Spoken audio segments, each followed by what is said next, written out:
Halo guys, assalamualaikum warahmatullahi wabarakatuh guys. Kembali lagi di video yang kedua ya guys, atau lanjut lagi di video yang kedua. Jadi di video yang kedua ini nampaknya ini ayamnya sudah semakin mengerut ya guys. Jadi ini boleh dikatakan sudah matang ya guys, atau sudah siap untuk dimakan guys, atau siap dijadikan lauk ya guys.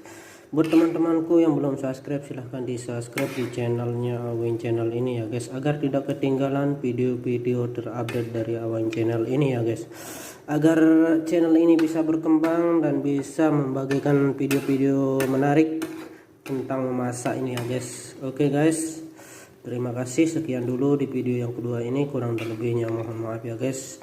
Dan siap untuk dimakan ini, mari makan saudara-saudaraku semuanya dan teman-teman subscriberku. Oke guys, terima kasih.